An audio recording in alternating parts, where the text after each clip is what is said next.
Qu'elle soit en avant ou en arrière-scène, Sophie Durocher reste toujours Sophie Durocher. Quand on est face à la mort de quelqu'un qu'on aime et qu'en plus on assiste à la mort de quelqu'un qu'on aime grâce à l'aide médicale à mourir, parce que c'est un luxe, vraiment un luxe qu'on a ici au Québec, ben, ça nous force à une réflexion. Pourquoi dans certains coins du globe, comme par exemple, je sais qu'il y a un immense débat en France en ce moment, les gens, il y a beaucoup de gens qui sont contre l'aide médicale à mourir, pas seulement pour des raisons religieuses, pour vraiment des raisons idéologiques. Alors qu'ici, au Québec, on l'a eu, ce débat-là. Il y a eu un consensus social. Il y a eu une acceptation sociale. Et depuis que moi, je l'ai vu, de mes yeux vus, l'aide médicale à mourir, je prends un petit peu le bâton du pèlerin parce que je veux expliquer aux gens à quel point ça peut être beau, ça peut être respectueux. Et j'avais envie d'en parler de tout ça avec Dr Alain Vadeboncoeur, qui est urgentologue, professeur titulaire à l'Université de Montréal, que vous connaissez bien sûr. Dr Vadeboncoeur, bonjour. Oui, bonjour Sophie. Ben, d'abord, mes condoléances, moi aussi. Merci Alain, c'est gentil. Je voulais vous parler, docteur Vadeboncoeur, parce que récemment, vous avez écrit un texte dans l'actualité, puis je dois vous dire que comme je savais que ma mère allait recevoir l'aide médicale à mourir, votre texte m'a beaucoup aidé, m'a beaucoup touché, parce que c'est une réflexion justement sur des gens qui disent il y a trop d'aide médicale à mourir au Québec parce que les chiffres sont clairs, hein, c'est ici qu'il y en a le plus. Pourquoi vous avez eu envie d'écrire cette chronique-là, Dr Vadeboncoeur? Probablement pour les mêmes raisons que ça t'a interpellé, Ouais. parce que je vois beaucoup cette idée-là qu'il y en a trop, qu'il y en a beaucoup, etc. Et ben moi, d'abord, je veux le dire, là, je suis pas un praticien de l'aide médicale à mourir, je ne la pratique pas. C'est pas dans mon champ de pratique du tout. Et j'ai jamais non plus assisté, comme toi, Mm. à cet acte-là, cette aide-là qui est apportée aux personnes souffrantes. Donc, j'en parle parce que surtout, j'en parle depuis très longtemps, depuis le début, en fait, du débat. Oui. J'avais réfléchi initialement à ça, j'avais pris position en faveur du projet. Mais à chaque fois qu'il y a des débats, puis là, c'est surtout peut-être la France qui m'a interpellé, puis Mm-hmm. les données aussi qui étaient sorties ici, c'est toujours un peu les mêmes questions qui se posent. Et l'argument du trop est arrivé. Et moi, je me dis, oui, mais trop par rapport à quoi? Et c'est là-dessus que je réfléchis dans mon texte dans l'actualité. Absolument. Alors, dans ce texte-là, tu prends un par un les arguments qui disent, bon, il y a des gens qui disent, bon, il y a des glissements et tout ça. Hmm? Dans quelle mesure tu penses, Alain, puisqu'on va s'appeler Alain, t'appeler par ton prénom Ouais. parce qu'on se connaît. Bon, alors, dans quelle mesure tu penses, Alain, que des gens ont des réticences, par exemple, je donne un exemple, que les gens ont des réticences religieuses, par exemple?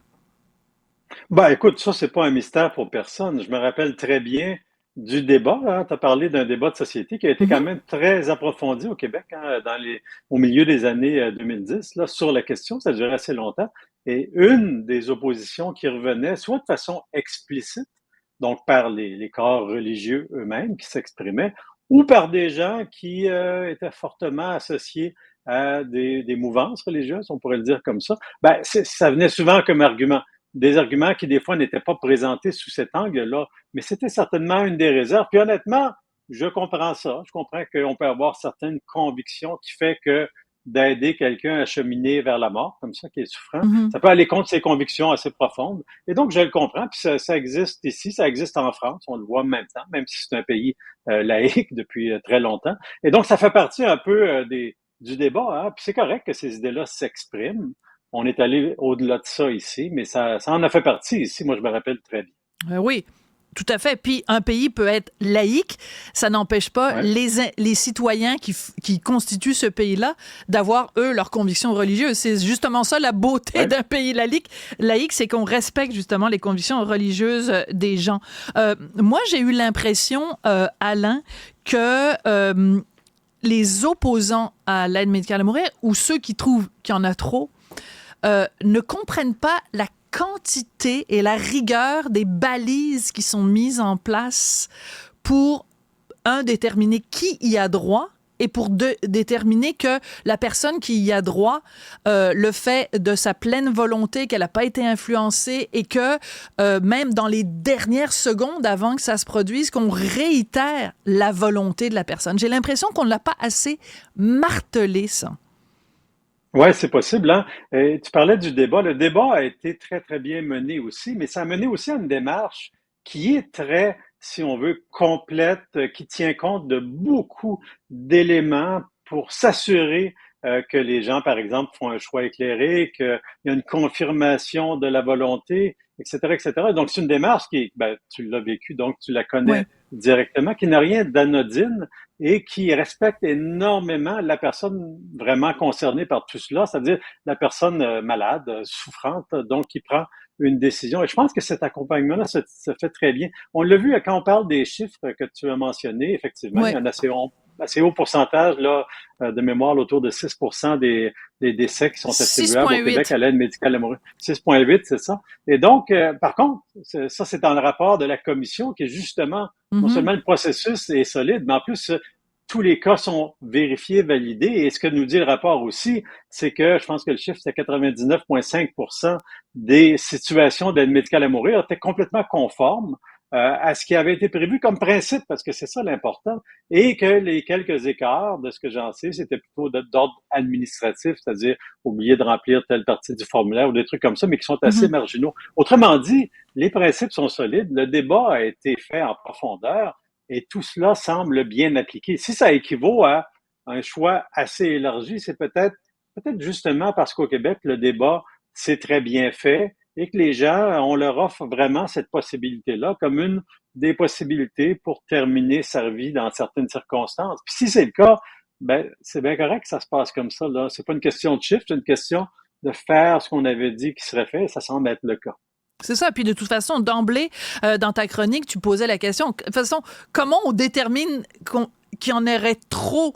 Ça veut dire, c'est comme quoi, qui on dit, ah ben toi, si t'en as, c'est correct, mais toi, le voisin, si t'en as, c'est pas correct? Ou à partir de quel chiffre, à partir de quel pourcentage on décide qu'il y a trop de gens qui ont accès à une démarche qui est faite de façon autonome, pleine, entière et réfléchie? C'est très étrange. C'est comme si on disait, il y a trop de gens qui se marient.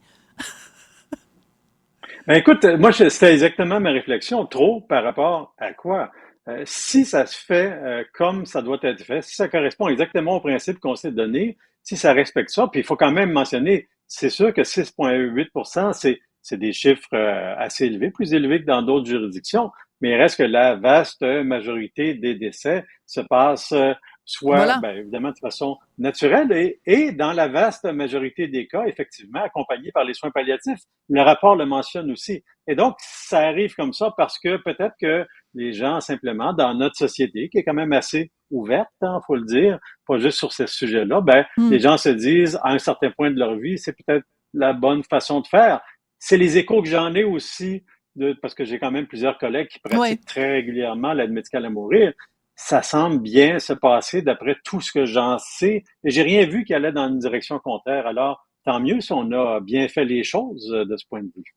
Alors, il y a beaucoup de gens qui m'ont écrit, et vraiment énormément de gens qui m'ont écrit. Et bon, il Ouais. y a comme trois catégories de gens qui m'ont écrit. Il y a des gens qui m'ont écrit en disant merci de l'avoir raconté de cette façon-là, parce que j'en ai parlé dans une chronique dans le Journal de Montréal.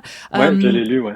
oui, et des gens me disaient merci de le raconter de cette façon-là parce que moi aussi je l'ai vécu et en effet c'est comme ça que ça se passe, dans le respect, la sérénité, le calme, l'intimité, etc. Ça c'est la première catégorie de courriel. La deuxième catégorie de courriel que j'ai reçue, c'est plus étrange, puis j'ai envie d'en parler avec toi, Alain. Des gens qui m'écrivent en me disant moi je suis dans une grande souffrance. Et je pourrais avoir l'aide médicale à mourir, mais j'hésite à la demander. Et des gens m'écrivent en disant la façon dont vous le décrivez, quand vous parlez de la beauté du geste et le respect qu'il y a dans ce geste-là, je dis, il y a des gens qui m'ont écrit en disant après vous avoir lu, je vais demander l'aide médicale à mourir. Je me sens comme un peu responsable, puis en même temps, mais c'est beau, c'est un beau geste. Puis si vous souffrez, ben, et que vous y avez droit, allez-y. Mais c'est comme si, encore une fois, en 2024, malgré tout ce qu'on sait, il y a encore des gens qui ne sont pas informés de... Vraiment, le mot qui revient le plus souvent, c'est le respect. Comment ça se fait qu'on n'a pas assez parlé du respect qu'il y a dans cette démarche-là? Ben, ça reste un sujet difficile à traiter et qui soulève quand Ouais. même des discussions des fois passionnées. On le voit en France, hein, c'est vraiment très, très polarisé en France. Mais donc, ça reste un sujet quand même Mm. extrêmement grave. La décision elle-même est une décision... tu sais, par exemple, moi, quelle décision je prendrais dans une situation comme ça, honnêtement, je pense que c'est un peu difficile à se projeter. Mais Ouais. la beauté de la chose, puisque tu parles de sérénité, c'est que dans le fond, il y a personne qui est poussé vers ça, là. Les gens sont libres de prendre une décision éclairée par rapport à ça. Et si ça correspond à ce qu'ils souhaitent, ce qui est formidable, c'est qu'on peut les accompagner là-dedans. Mm. Et sinon, si ça correspond pas pour des raisons, peu importe ce que c'est, là, personnelles, des craintes face à la Mm. famille, religieuse, peu importe, ben les gens ne le choisiront pas. Et c'est parfaitement, évidemment, correct de respecter ça pleinement. Donc le choix assez intense, j'imagine, au moment de cette décision-là, est fait par des gens qui veulent le prendre. Et ceux qui ne le veulent pas, ben, c'est bien correct comme ça. C'est dans ces zones-là où on est très malade, soit très souffrant ou près de la fin de sa vie, c'est un peu normal que ça appartienne le plus, comme tu l'as dit dans ta chronique, hein, qui sommes-nous pour juger? C'est un peu Mm. normal que ça appartienne le plus possible à la personne. Et moi, c'est la première réflexion que j'avais eue initialement. Qui sommes-nous pour nous substituer pour ce genre de Mm. décision-là, si on peut le faire? Absolument. Il y avait une troisième catégorie, mais j'aurais pas le temps d'en parler. La troisième catégorie, c'est des gens qui disent ben moi ou mon conjoint ou un membre de ma famille, on aurait aimé avoir l'aide médicale à mourir, mais on correspondait pas aux critères. Donc, Ouais. des gens qui me racontent des histoires d'horreur, de proches qui ont vécu dans la souffrance extrême jusqu'à la fin. Et ça, c'est très dommage. Et j'offre évidemment toute ma sympathie aux gens qui ont été forcés de souffrir d'une certaine façon euh, parce qu'ils ont pas pu avoir l'aide médicale à mourir. Donc, merci beaucoup, Alain, d'avoir réfléchi à tout ça avec nous. Donc, de façon plus officielle, Dr Alain Vadeboncoeur, urgentologue, professeur titulaire à l'Université de Montréal et aussi chroniqueur, excellent chroniqueur à l'actualité. Je vous invite tous à lire ça. Trop d'aide médicale à mourir, vraiment, point d'interrogation. Merci, Alain. Merci. Prends soin de toi, Sophie. Merci.